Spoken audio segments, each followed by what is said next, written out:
Assembly gate బయట ప్రస్తుతం high tension వాతావరణం కనిపిస్తోంది. ప్లకార్డులతో అసెంబ్లీలోకి వెళ్లేందుకు బీఆర్ఎస్ నేతలందరూ ప్రయత్నిస్తున్నారు. ప్లకార్డులకు అనుమతి లేదంటూ అక్కడ ఆపేశారు పోలీసులు. ఆటో డ్రైవర్ల సమస్యల పరిష్కారానికి బీఆర్ఎస్ డిమాండ్ చేస్తోంది. అసెంబ్లీలో ఆటో వాలాలు వచ్చే అవకాశం ఉన్నట్టుగా తెలియడంతో ప్రస్తుతం పోలీసులు వాళ్ళందరినీ ఆపేశారు.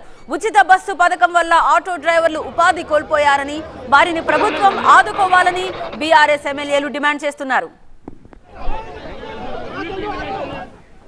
సో ప్రస్తుతం ఈ ఆందోళనలకు సంబంధించి డీటెయిల్స్ అందించడానికి మా ప్రతినిధి ప్రభాకర్ లైవ్ లో అందుబాటులో ఉన్నారు. ప్రభాకర్, అక్కడ మనకు వాగ్వాదం కనిపిస్తోంది.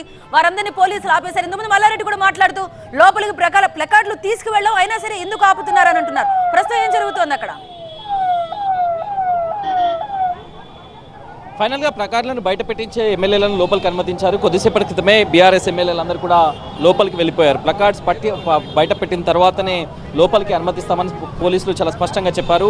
సంతానలేమి సమస్యతో బాధపడుతున్నారా? చింతించకండి. సుమారు 90,000 జంటలకు ఆనందం నింపింది ఓఎస్ఎస్ ఫర్టిలిటీ. ఈ రోజే 7825893600 కి కాల్ చేయండి. సంతానోత్పత్తి చికిత్సపై భారీ డిస్కౌంట్లు పొందండి. గుడ్ న్యూస్ చెప్పండి. అసెంబ్లీ రూల్స్ ప్రకారం లోపలికి ప్లకార్డ్స్ కానీ మిగతా ఆందోళన చేపట్టే అంశాలు కానీ ఆ వస్తువులు కానీ ఏవి కూడా తీసుకుపోవడానికి వీలు లేవు అని పోలీసులు చాలా స్పష్టంగా చెప్పిన తర్వాత ఇప్పుడిప్పుడే పోలీసులు లోపలికి అందరినీ పంపించేశారు. బీఆర్ఎస్ ఎమ్మెల్యేలు కూడా అదే డిమాండ్ చేస్తున్నారు. ఆటో వాలాలకు సంబంధించి ప్రజాపాలన అని చెప్తున్న కాంగ్రెస్ గవర్నమెంట్ అటు ఉచిత ప్రయాణాన్ని కొనసాగిస్తూనే ఆటో వాలాలకు ఆదుకోవాలి. దాదాపు 20 మందికి పైగా ఆత్మహత్యలు చేసుకున్నారు. సో దీన్ని ఆదుకోవడానికి ప్రత్యేక బిల్లును పెట్టాలి, అప్పటి వరకు మా ఆందోళన కొనసాగిస్తామనేది అయితే చాలా స్పష్టంగా చెప్తున్నారు. దానికి సంబంధించి హైదర్గూడ న్యూ ఎమ్మెల్యే క్వార్టర్స్ నుంచి ఎమ్మెల్యేలు అందరూ కూడా ఆటోలో చేరుకున్నారు. ఇక్కడికి వచ్చిన తర్వాత లోపలికి వెళ్ళే ప్రయత్నం చేశారు. మాజీ మంత్రులు హరీష్ రావు కానీ, మల్లారెడ్డి కానీ, గంగుల, అట్లాగే మిగతా మంత్రులు తలసాని, వీళ్ళందరూ కూడా లోపలికి వెళ్ళే ప్రయత్నం చేశారు. పోలీసులు అడ్డుకోవడంతో కొద్దిసేపు అయితే ఉద్రిక్త వాతావరణం నెలకొంది.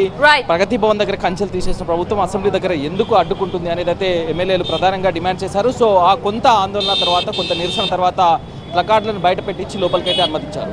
Right, thank you Prabhakar, details అందించినందుకు.